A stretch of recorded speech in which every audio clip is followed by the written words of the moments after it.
ఎలా ఉంటుంది అనే విషయాల మీద చర్చిస్తున్నాం. ప్రకాష్ రెడ్డి గారు తెలుగుదేశం పార్టీకి ఇది లాభం చేకూరేది అంటే ఎలాగోలాగా ఏదో రకంగా బయటికి రావాలి అనుకున్నది కాగల కార్యం గందరగోళం తీర్చినట్టుగా తెలుగుదేశం పార్టీని జేఏసీ బహిష్కరించారు. తెరాస వల్ల జరిగిందా, ఇంకో దాని వల్ల జరిగిందా, ఇది మొత్తానికి మీకు లాభసాటిగానే ఉంటుందా?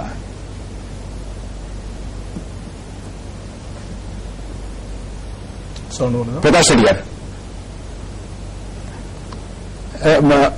నర్సారెడ్డి గారు, ఇది ఏమైనా సరే ఇది వస్తే బాగానే ఉంటుంది మొట్టమొదటి నుంచి మీరు కాంక్షించారు. దీన్ని అది కరెక్ట్ కాదండి ప్రభాకర్ గారు. ఎందుకంటే మేము ఎప్పుడెందుకంటే తెలంగాణలో చాలా ఎందుకంటే చిత్తశుద్ధి ఉన్నాం. తెలంగాణ రాష్ట్ర సభలో మనంతో పాత్రకు ఉండాలి. ఖచ్చితంగా మనం తెలంగాణ వాస్తవం ఇది తెలుగుదేశం పార్టీ ఒకప్పుడు సమైకాంధ్ర పార్టీ అంతా కలిసి ఉండాలన్నటువంటి పార్టీ. అటువంటి స్టేజ్కి మేము ఎందుకంటే తెలంగాణ కావాలని కోరుకునే పరిస్థితులు నచ్చాం.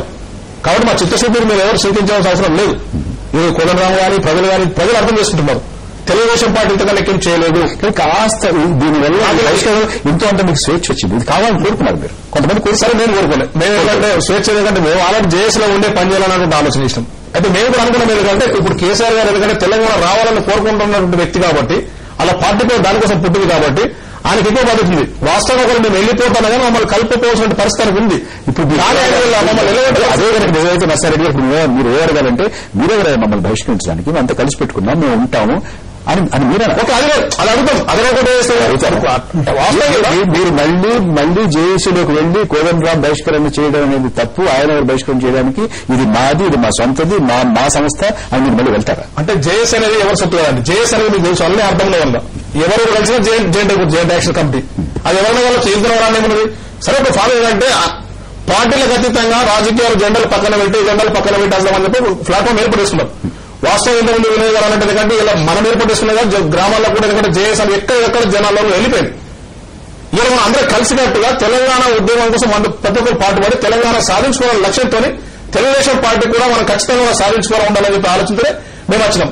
ఈరోజు కోదండరామ్ గారు మీరు అంటే కోదండరామ్ గారు వెళ్ళిపోవడానికి వారెవరు వెళ్ళిపోవడానికి మేమెవరు అదే విషయం. కానీ ఒక్కొక్కసారి మనకి ప్రకాష్ రెడ్డి గారు ఫోన్ లైన్ లో అందుబాటులోకి వచ్చారు. అది ఎందుకు వీడియో సరిగ్గా పనిచేయట్లేదు.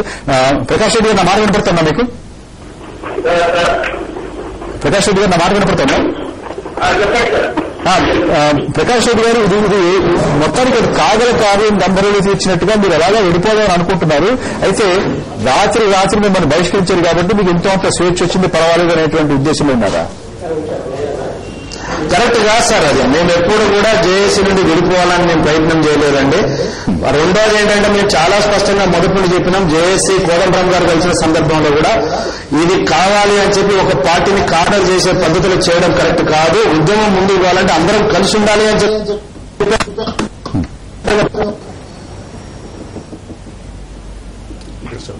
మనకి అది చిన్న సమస్య.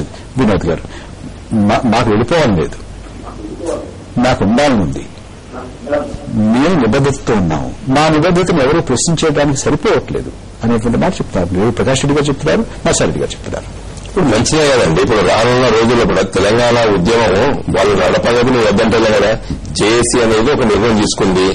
ఆ నిర్ణయాన్ని వాళ్ళని ఆక్షేపిస్తే డెఫినెట్ గా జేఏసీ దగ్గరకు వచ్చి మీరు అడగవచ్చు. మీరే ప్రశ్నించారు కదా, నర్సారెడ్డి గారు కానీ, ప్రకాష్ రెడ్డి గారు కానీ, లేకపోతే మన జనార్దన్ రెడ్డి గారు వచ్చి జేఏసీలో ప్రశ్నించచ్చు, మమ్మల్ని బహిష్కరించి. ఈ పరిణామాలు మొత్తం జరుగుతున్నటువంటి కార్యక్రమాన్ని కార్యాచరణని ఎంతో అంతో బలహీనపరచట్లేదా? ఇప్పుడు తెలంగాణ ఉద్యమం మొదటి నుండండి ఇప్పుడు కొన్ని సందర్భాల్లో ఈ నిర్ణయాలు జరిగిన సందర్భంలో పాటించకపోవడమే తెలంగాణ ప్రజల దురదృష్టకరం. తెలంగాణ ప్రజల మనోభావాల్ని ఇక్కడ ఉన్నటువంటి రాజకీయ నాయకులు వాళ్ళ మనోభావాలు తగ్గట్టు వాటిని అమలుపరచకపోవడమే మా తెలంగాణ ప్రాంత ప్రజల దురదృష్టంగా నేను భావిస్తున్నాను. ఇప్పుడు కాంగ్రెస్ పార్టీ, తెలుగుదేశం పార్టీ, ఇప్పుడు ఆ వేణుగోపాల్ రెడ్డి చనిపోయాడు ఉస్మానియా యూనివర్సిటీ కూడా. ఎర్రబెల్లి దయాకర్రావు గారు పోయి నేను మాజీ ఎమ్మెల్యేను అని చెప్పి శవం మీద చేయబెట్టి ప్రమాణం చేశారు. అదేవిధంగా దామోదర్ రెడ్డి గారు పోయి శవం మీద పెట్టి నేను మాజీ ఎమ్మెల్యేని ప్రమాణం చేశారు. అంటే దయాకర్రావు గారు నేనేదంటే ఇప్పుడు ఈ విధంగా ఆ పత్రికలు చూసాను, నేనైతే లేనక్కడ మనకు సమయం అయిపోతుంది.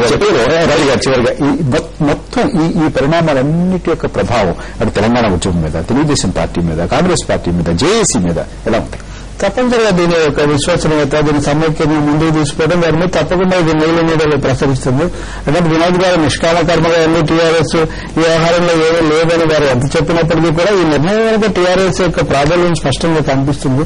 కాంగ్రెస్ లేకపోయిన తర్వాత వట్టి తెలుగుదేశాన్ని మాత్రమే పెట్టుకోవడానికి, తద్వారా తెలుగుదేశానికి కొంత రాజకీయ లబ్ధి కలుగుతుందేమో అనే ఆలోచనకు టీఆర్ఎస్ ఏమాత్రం సిద్ధంగా లేదు.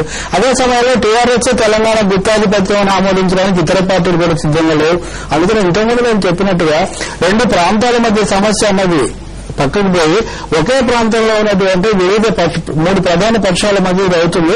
రాజకీయ సంక్షోభం బయట సృష్టించడం అన్న కానీ జేఏసీలో ఏర్పడినటువంటి రాజకీయ సంక్షోభం ఈ ఉద్యమం మీద చాలా ప్రభావం. మనం ముగించుకోవడం సమయం అయిపోయింది. రేవు ప్రకాష్ రెడ్డి గారు, నర్సారెడ్డి గారు, కలెక్టర్ రవి గారు, వినోద్ గారు మా స్టూడియోకి వచ్చి మీరు చర్చలో పాల్గొన్నందుకు మీ అందరికీ ధన్యవాదాలు.